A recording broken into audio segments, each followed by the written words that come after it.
where they landed, and what they taught mankind. It even lists the names of 20 of the fallen angels. But as it pertains to the mystery schools, it is very interesting the kinds of things that these watchers taught humanity. It states, quote, Azazel taught them to make swords, knives, shields, and breastplates, and made known to them metals and the skill of working them for bracelets and jewelry.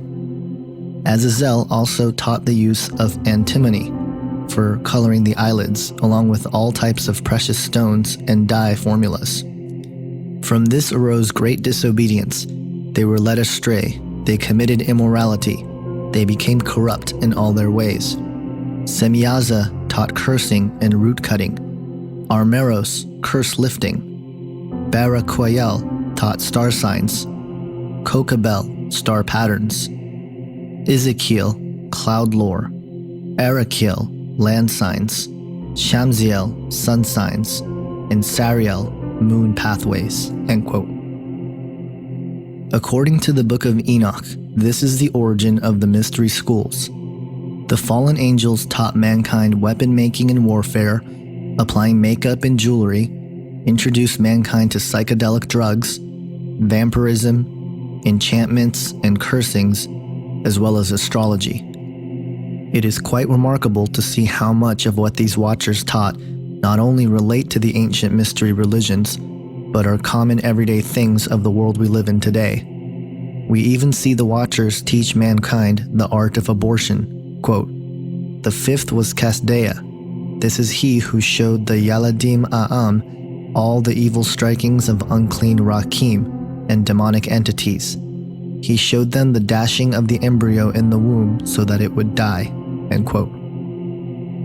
The Book of Enoch also states that the watchers began to mix animals and humans together. Quote, they started to sin against birds, beasts, reptiles, fish, and then to devour one another's bodies, even drinking the blood. It was then the earth laid accusation against these lawless ones. End quote. The Book of Jasher, another ancient text referenced several times in the Bible, which also records the nefarious acts of the fallen angels, confirms, quote, then the sons of men began teaching the mixture of animals of one species with the other, in order therewith to provoke the Lord. End quote. This is extremely interesting because it is information which would have sounded absurd until the last half century. It is not talking about hybridization, but of creating creatures that go beyond their own kind as God created man, animals, and plants. This tells us a couple of things. One, that the technology they had was far greater than we can ever imagine. This is confirmed in the book of Ecclesiastes in the Bible, where it states, quote, what has been will be again, what has been done will be done again. There is nothing new under the sun. End quote. No matter how far we think we've come in the name of science and technology, it seems we are only catching up to what we were taught by these fallen angels in the antediluvian or pre-flood world. 2. The creatures we see in several ancient mythologies such as centaurs and minotaurs could all be attributed from what these fallen angels did on the earth.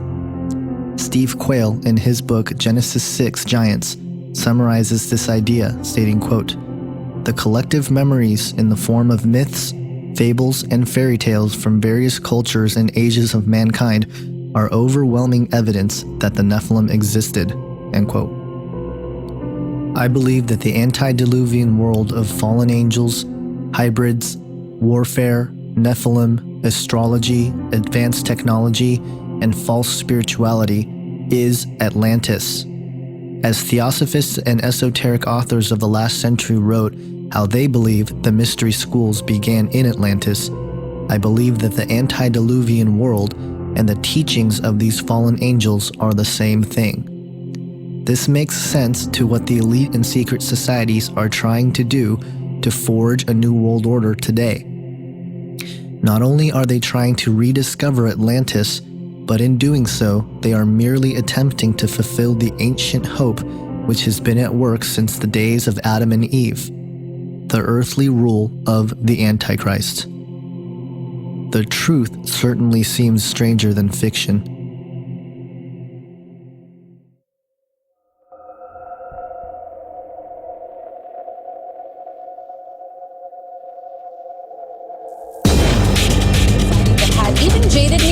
scratching their heads. A mysterious silver shiny object, or objects, it seems, floating in the sky yesterday. You can see all the people have stopped in the street there in their tracks looking at it. Some folks say they saw lights. Others were maybe waiting for little green men to arrive. It says Centerville, a buzz tonight, a bright blue light spotted moving in the sky. And here's what you captured, this bright, fiery light moving across the sky. Sea surveyors say they found what can only be described as the wreckage of a crashed spaceship. That's good proof, right? Stacey Gibson can't tell you what she captured on home video, but she can tell you she's never seen anything like it.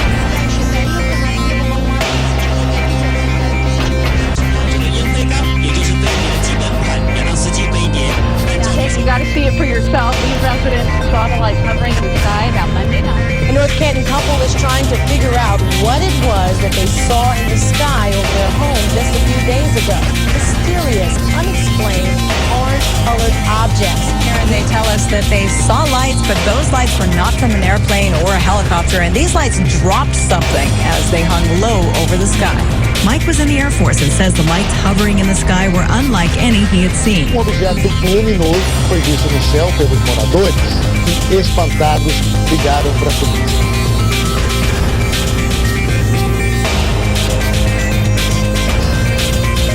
Siete las esferas que lograron verse en el centro de Lima, en lugares como el de la Avenida España.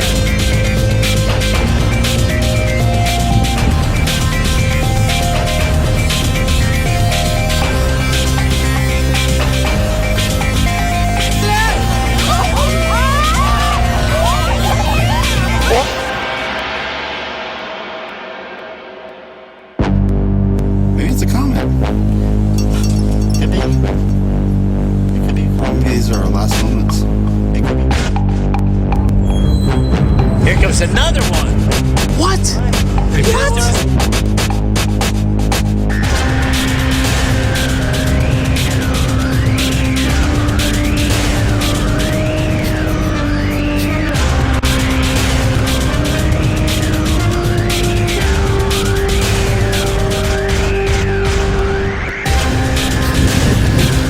I don't know if I'm getting it or not. All the tapas in the locality.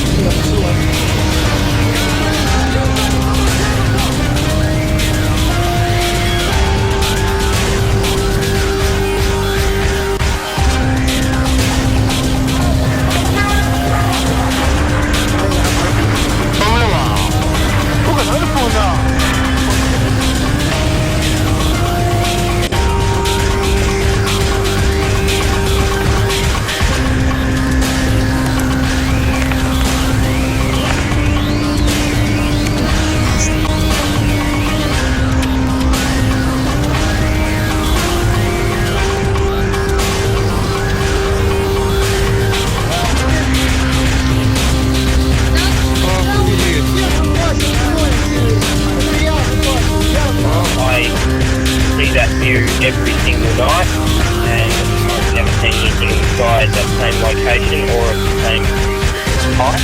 I've never seen those sort of lights up in the sky.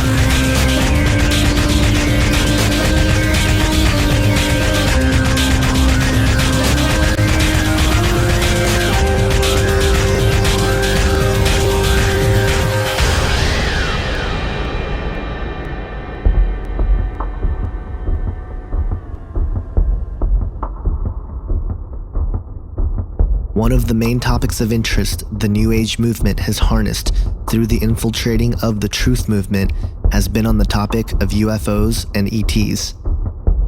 Many of these folks, like David Wilcock, David Icke, Jordan Maxwell, and many others, have in fact verified the concept that the UFO phenomenon is not necessarily flesh and blood beings, but are a race of highly evolved spiritual entities who have attained what we refer to as godhood and power over the elements of nature and physics of which we are currently limited to. This is eerily similar to the sacred promise given to the inner members of the New World Order.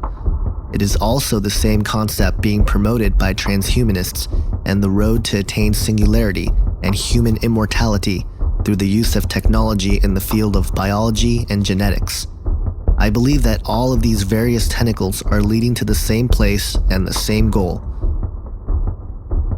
More people today believe that there is life outside of Earth than ever before. A 2008 Scripps UFO poll conducted by Thomas Hargrove and Guido H. Stample showed that over 74% of 18 to 24-year-olds believed it was likely that intelligent life exists on other planets. This is perhaps due to several factors, including our current growth in scientific knowledge and understanding of the size and vastness of the universe, but also the propaganda perpetuated by our media. Science fiction has exploded in America and the world as a staple theme for films, movies, books, and video games. Could this all be part of the plan to prepare the world for disclosure? I think the New Age, as well as the mainstream sort of media, and I mean like movies and television shows, and everybody's been shoving this alien UFO thing down our throats because it has so many uses for the Antichrist system. I've said many times, I don't know if this is the way that it will all be set up. It is just a really convenient way if it does go down like this, because it does do three main things that are needed for the Antichrist system. Number one, it causes the world to reject God. We've been sold this erroneous idea that if aliens exist, then God doesn't.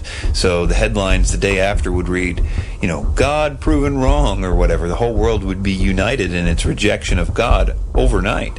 So that certainly would play in, obviously, to the biblical account of this world order at the end of time.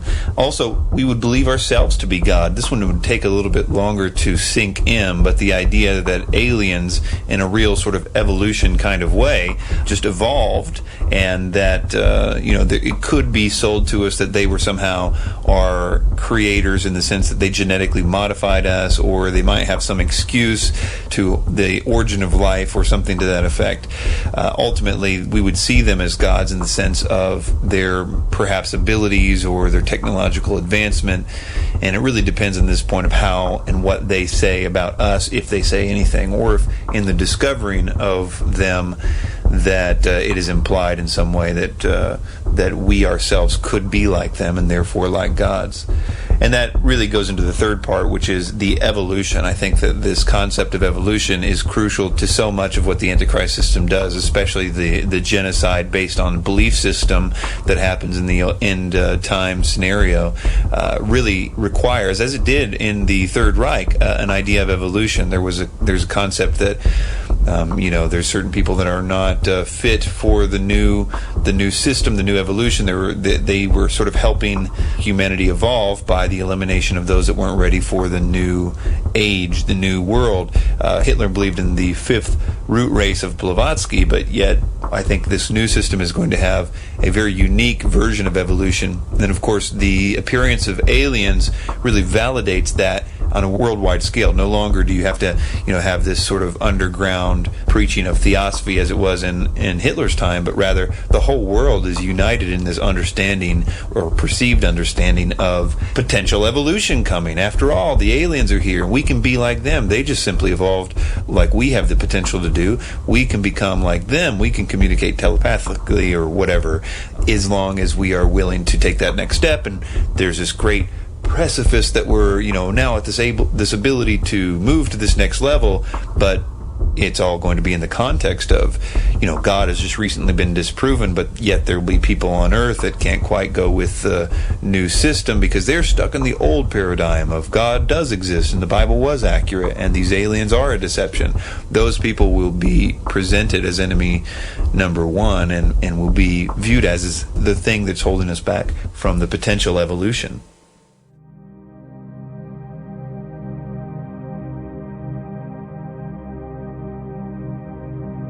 Are there UFOs and ETs in the Bible? Interesting question.